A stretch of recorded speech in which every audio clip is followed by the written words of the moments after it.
नमस्कार दोस्तों, हरियाणा पंचायत चुनाव से जुड़ी हुई ताज़ा और लेटेस्ट खबरों के लिए आप हमारे चैनल को सब्सक्राइब करें और सबके साथ इन वीडियोस को शेयर करें ताकि सभी सबसे पहले ये खबरें उन तक पहुंच सकें और वो अपनी तैयारियां इन खबरों के अकॉर्डिंग कर सकें जो हरियाणा सरकार इन तैयारियों के पंचायत चुनावों से जुड़ी हुई तैयारियों में जुटी हुई है। आज मैं आपको एक बिल्कुल लेटेस्ट खबर देने जा रहा हूं जो कि आपको कहीं नहीं मिलेगी। सबसे पहले हम अपने चैनल पर इसको पब्लिश कर रहे हैं।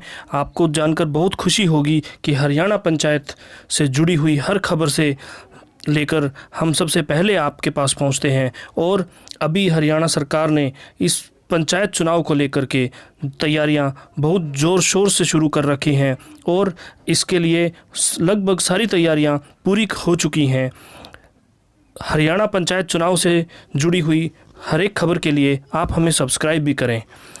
सबसे पहले बात करते हैं कि पंचायत से जुड़ी हुई तैयारियों में सबसे पहले बात आती है वार्ड बंदी की। तो वार्ड बंदी का काम लगभग पूरा हो चुका है। सरपंचों और जिला परिषद चेयरमैन की आरक्षण की प्रक्रिया चल रही है और जल्द ही पूरी होने की संभावना है।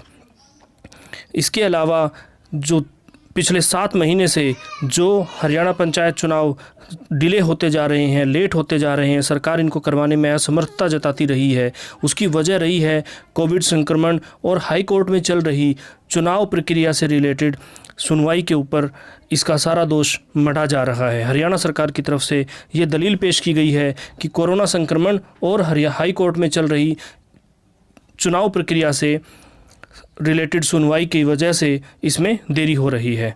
अब बात करते हैं कि सरकार क्या तैयारी कर रही है।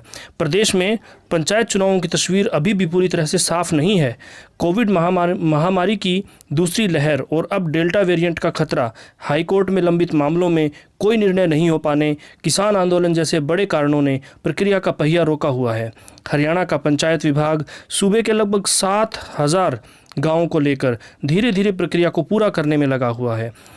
विभाग प्रदेश के गांवों में सरपंच पद और जिला परिषद चेयरमैन आरक्षण की प्रक्रिया पूरी करने की मुहिम में जुटा हुआ है, लेकिन राज्य चुनाव आयुक्त ने साफ कर दिया है कि सारी प्रक्रिया पूरी होने के बाद उन्हें कम से कम 2 माह का वक्त चाहिए। इसका मतलब ये है कि इतना जल्दी पंचायत चुनाव नहीं होने वाले। कुल मिलाकर कोविड संक्रमण की दूसरी लहर में हुए तांडव और मौतों के दृश्य को लेकर हर कोई घबराया हुआ है। प्रशासनिक अफसर हो या कोई फिर सत्ताधारी नेता, किसी भी तरह का कोई पंगा लेना नहीं चाहते हैं। उच्च पदस्थ भरोसेमंद सूत्रों का कहना है कि गांवों में सरपंच और जिला परिषद चेयरमैन का आरक्षण का फैसला ओड इवन आधार पर प्रदेश स्तर पर होगा। इस क्रम में होमवर्क पूरा करने के बाद पंचायत विभाग के अतिरिक्त मुख्य सचिव अमित झा ने फाइल राज्य सरकार के पास अप्रूवल के लिए भेज दी है। इसके नीचे के पदों को लेकर जिला पंचायत अधिकारी और टीम वहां पर फैसला करेगी, जिस पर जिला प्रशासन पंचायत विभाग की नज़र रहेगी और उनके दिशा निर्देश फॉर्मेट के आधार पर ही प्रक्रिया आगे चलेगी। अब बात करते हैं आरक्षण की प्रक्रिया पूरी करने में आयोग लगा हुआ है। हरियाणा चुनाव आयुक्त और सेवानिवृत्त IAS अधिकारी धनपत सिंह का कहना है कि राज्य का पंचायत विभाग की ओर से सरपंच पद और जिला परिषद चेयरमैन सीटों पर आरक्षण की व्यवस्था पूरी करने के बाद सूचना दे दी जाएगी। इसके बाद भी राज्य चुनाव आयोग को कम से कम 2 माह का वक्त चाहिए। आयुक्त का कहना है कि दूसरी लहर महामारी का कहर अभी संक्रमण होने से थमा है, लेकिन समाप्त नहीं हुआ है। एक बार फिर से डेल्टा वेरिएंट के खतरे ने फिर से कई तरह की आशंका पैदा कर दी है। जिस तरह से कोरोना डेल्टा वेरिएंट के मरीज मिल रहे हैं, इस पर भी नज़र रखी जानी जरूरी है। हम लोगों की जान को लेकर किसी भी तरह का जोखिम नहीं उठा सकते। यूपी जैसे राज्यों में भी चुनावों के दौरान काफ़ी लोगों की जान पर खतरा मंडरा गया था। विशेषज्ञों और सरकार की राय लेकर ही कोई अंतिम फैसला किया जाएगा। सहमति और सलाह के साथ ही राज्य में पंचायत के चुनाव कराए जा सकते हैं। इसके अलावा मुख्यमंत्री जी ने एक असमर्थता जताते हुए कहा कि चुनाव का जो फैसला है वो हाईकोर्ट की सुनवाई के बाद ही लिया जा सकता है, क्योंकि मुख्यमंत्री जी जिला कार्यकारिणी भाजपा की बैठक में हिस्सा लेने के लिए करनाल आए हुए थे।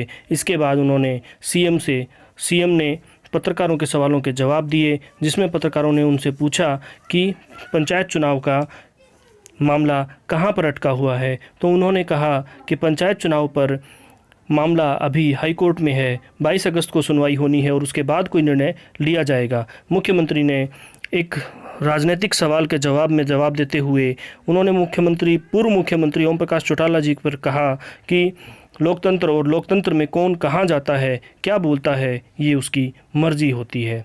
इसके अलावा जो मामला हाई कोर्ट में लंबित है उसके बारे में भी उन्होंने प्रेस कॉन्फ्रेंस में बताया कि राज्य में अभी भी पंचायत चुनाव को लेकर 3 से 4 याचिकाएं पंजाब हरियाणा हाई कोर्ट में लंबित चल रही हैं, जिसमें महिलाओं को 50% आरक्षण देने, दूसरी याचिका में चुनाव में देरी और तीसरी याचिका में अनुसूचित जाति और पिछड़ा वर्ग के आरक्षण को लेकर मामला लंबित है। राज्य चुनाव आयुक्त का कहना है कि जिनमें हमें अगली तारीख का इंतज़ार है और उनके रिजल्ट आने का भी हम इंतज़ार कर रहे हैं ताकि इन पर कोई फ़ैसला हो सके और हरियाणा पंचायत विकास विभाग अदालती फ़ैसले और निर्देश का भी इंतज़ार कर रहा है ताकि आगे की प्रक्रिया पंचायत चुनाव से जुड़ी हुई प्रक्रिया को पूरा किया जा सके। और हरियाणा सरकार इस संदर्भ में बहुत ही फूंक कर कदम रख रही है ताकि किसी भी तरह की कोई भी लापरवाही ना हो सके और लोगों की जान बचाई जा सके, क्योंकि कोरोना एक बहुत बड़ी महामारी है और इसकी वजह से बहुत से लोगों को अपनी जान से हाथ धोना पड़ा था। इसी तरह की लेटेस्ट खबरों के लिए आप हमारे चैनल को सब्सक्राइब करें, शेयर करें और सबके साथ इसे शेयर करें ताकि ये खबरें सबको मिल सकें। हरियाणा पंचायत से जुड़े हुए आप जिस भी पद पर आप चुनाव लड़ना चाह रहे हैं या आपका कोई रिलेटिव लड़ना चाह रहा है, हम आपकी जीत की कामना करते हैं और आपको शुभकामनाएं देते हैं कि आप अच्छे भारी मतों से इन चुनाव को जीतें और देश और हमारे राज्य की विकास में मदद करें। धन्यवाद। आपको बहुत बहुत शुभकामनाएं और मंगल कामनाएं आपके भारी मतों से जीतने की।